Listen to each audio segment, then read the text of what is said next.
Well, hello, my fabulous people. This is Melanie Warren, also known as Coach Mel. And if this is your first time to my channel, welcome. If you're returning, welcome back. On my channel, I share information as it relates to infertility, adoption, and everything else in between.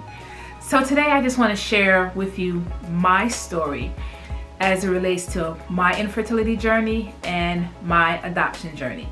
So if you haven't done so, make sure you go ahead and subscribe and stay tuned. So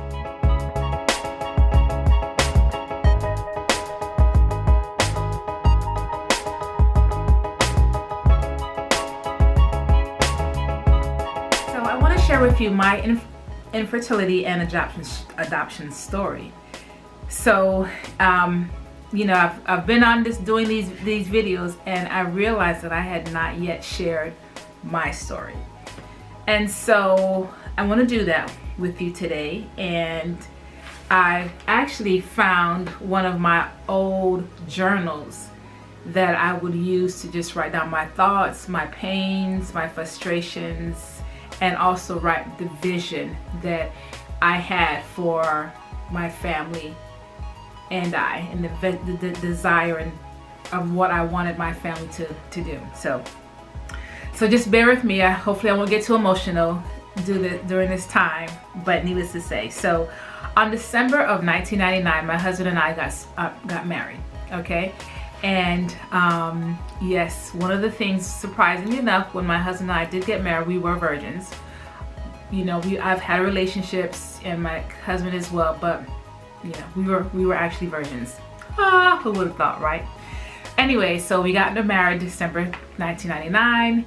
At that time, we just wanted to enjoy each other. So I got on the pill. Did everything what everybody said. Get on the pill. You don't want to get pregnant. And I did not want to get pregnant. I just wanted to enjoy my husband, enjoy this time, being in a new situation where it's like, okay, living with somebody that's not your parents or your siblings.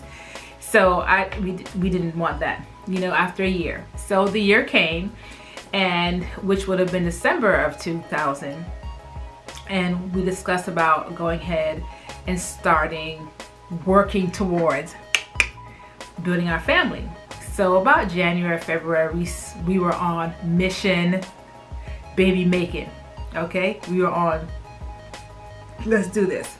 So we started, for me, and I was kind of naive in some aspects of it as well, as far as the process. I was like, okay, I'm going to get off the pill. Then by the next couple of months, I would say maybe like 2 or 3 months, I was going to be pregnant. But what was happening was that was not happening at all. At all. We were enjoying the baby making process. But I was realizing that like within the 6 months, I'm like, okay, I'm nowhere near closer than I was before, but I wasn't too stressed about it. I'm like, okay, no problem. But then I think what really kind of triggered my anxiousness was that I was seeing a lot of my friends getting pregnant. And I'm like, okay, God, this is what's going on here. I'm seeing a lot of my friends getting pregnant. I'm getting the guess what? And my husband and myself are nowhere closer of even achieving that goal. I never had a day where I missed my period. Yeah, I maybe had tender breasts, whatever, but I never missed my period at all. And I was very regular. My menstruation was very regular. I never had any problems with my menstruations whatsoever. So I never thought there was going to be any issue whatsoever, because I was regular. But needless to say, so I think within like year 2 of that journey, so that would have been actually for us 2002, I started to kind of question what's going on. I said to my husband, I said, something is going on. I'm not getting pregnant. We're having sex, we're doing other things. What is going on? So I started to go online and kind of do some research. I was starting to track my menstruation, track when I will ovulate, do the ovulation test. So I was doing the ovulation test and tracking OC, tracking my menstruation, going online, doing everything that I can possibly do. And of course, you always have the sideline. I call them my sideline people. You know, people are just like, so no baby yet, no baby yet, no baby yet. What's going on? What's going on? And I was just like, we're just enjoying the journey. But deep down inside, and I was just like, I don't know what's going on either. But I'm not gonna let you know that either. So, and then of course you had all those remedies. Oh, maybe you need to put your legs in the air. You need to, of course, the famous one, you need to just relax. You need to relax. Oh, you need to take a trip. Oh, you need to do this. You need to do that. You need. And I was like, and I did every single thing. I took different vitamins they said to take. They suggested, they said maybe you need to go to, no, it was some, I can't remember. It was something very interesting. It will come to me what it was, but it was something that very interesting. But whatever it was, I did it. Trust me, I did it. I remember one time going to Orlando. I was like, we need to go to Ripley, believe it or not, and touch the fertility doll or something like that. I think I had bought a fertility, some statue, and I was like, okay, because they had, you know, oh, this, like, I think I went to Jamaica, and they had this carving of this husband and his wife and this baby, and they were like, oh, if you buy this, you know, what's gonna happen for you. Of course, I bought it.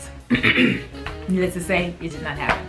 So anyways, so in 2012, I convinced my husband, you know, let's go to the doctor and kind of figure out what's going on. And at first he was a bit adamant. He was just like, I think everything is fine with us. We just need to just do what everybody was saying, just relax and enjoy. And I'm just like, if I relax anymore, I'm going to be like mush.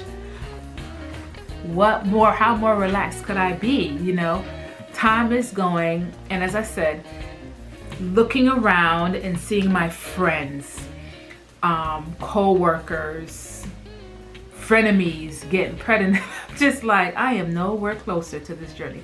And the other thing too was, while my friends were getting pregnant, guess who was planning their baby showers? I was. Every time one of my friends got pregnant, I was getting everybody together and planning their baby showers. So it was even that much more for me, just like, oh, okay, and I wasn't doing it, let me say this, I wasn't doing their showers because I wanted them to reciprocate it for me. Because when it comes time, I did it because I genuinely was happy for them, and I loved each and every one of them, and I just basked in that that presence of giving. You know, I was always constantly giving, helping. So I'm hoping that I will receive, whatever. So by December, as I said, we start. So 2012, not quite sure the month. We started to do some research on infertility, kind of find out what was going on. So I did all the tests. The tests as far as seeing if my tubes were blocked, they were not. My husband did his test to see if his sperms were, if he had an issue with his sperms. He did not.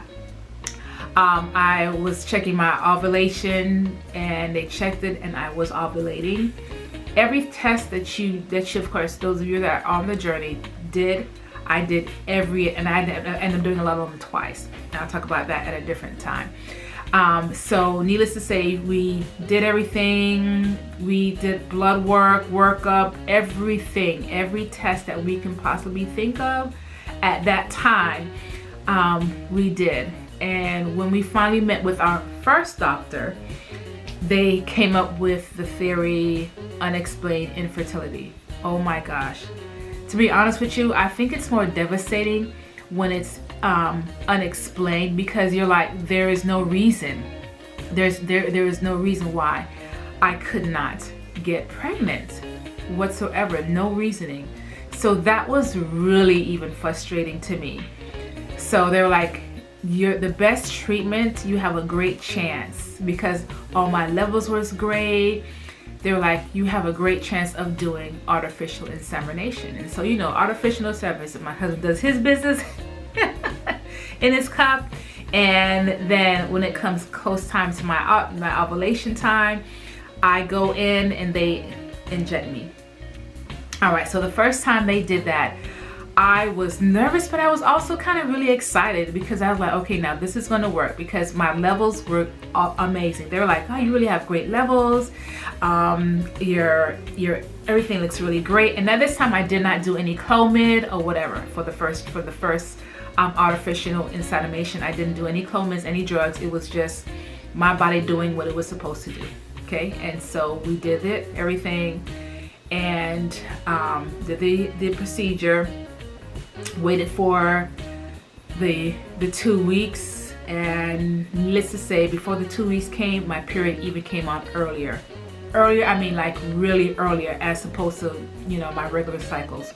Okay, great, no problem. Breathe.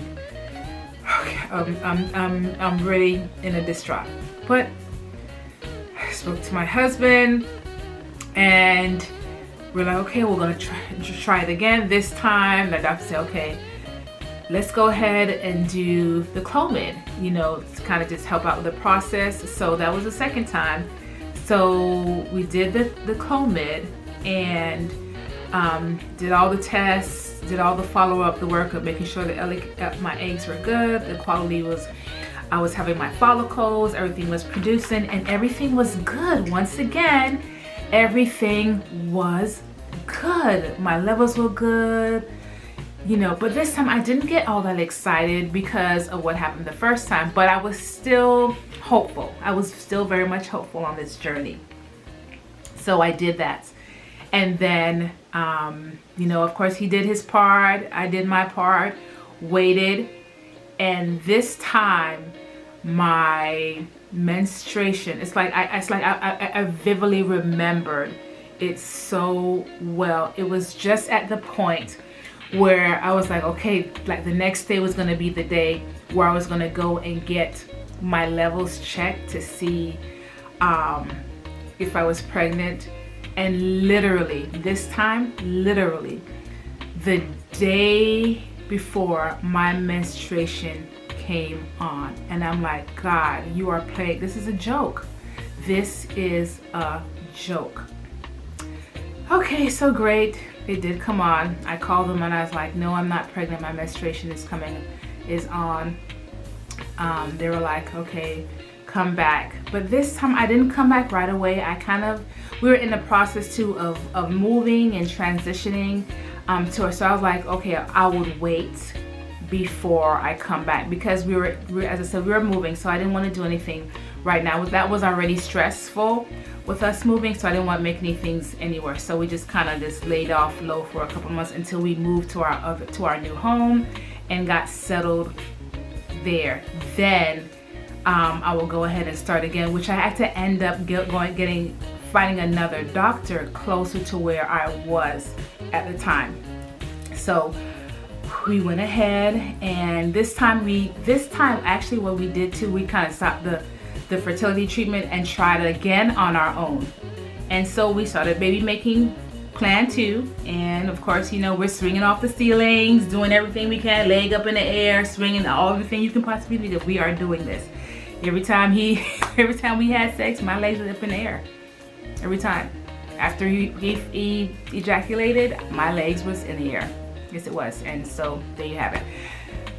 And so we did this for about a good, I want to say 6 months, and still nothing, not even close. I never had even a possibility of where, okay, I'm late.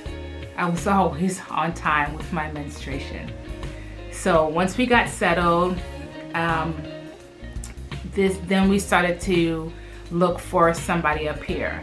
And so we found another doctor, and so we did the same thing. And the good thing too, my insurance was still covered by this, so which was awesome. So I have to say that at the time my insurance was covering infertility treatment. So needless to say, we went ahead and started the workup again, and he suggested the same thing. Same thing happened. When he did all the levels, checked everything, all the workup, it was the same thing. It was unexplained. And he looked, he's like, God, you know, everything, both of your levels are really great. I don't understand. But anyways, let's go ahead and do the artificial insemination, and we will do the drugs. It's like some really high potent drugs, the shots, the whole nine. So I was getting shot. My husband was like, "What? I'm gonna have to give her shots? I can't even take a shot, much less give it to her." And so that was challenging for him to give it, because I think he was so skirmish in giving me the treatment, but he did. And so we did that. I was back and forth, you know, how we have to do the blood work and just test everything. I would leave work certain times, come back, and then in a couple days go back again. It was something. Oh my gosh. So I did my third artificial insemination, and that was also a bust. My menstruation came on early on this time. Okay, here we go. So you can imagine that I was getting really depressed. I was getting anxious. I was getting frustrated. I was getting so mean to my husband as well, because I was like, I even told him, I said, you need to find you a wife, a wife that could give you children. And I was, you know, I would say that he would ignore me. I would get in my funk. I would get in a really bad funk. I didn't want to be with anybody. I was, you know, of course, family, friends, whoever would invite me to baby showers. I stopped planning baby showers for people, and I stopped attending baby showers for people as well. I stopped all of that.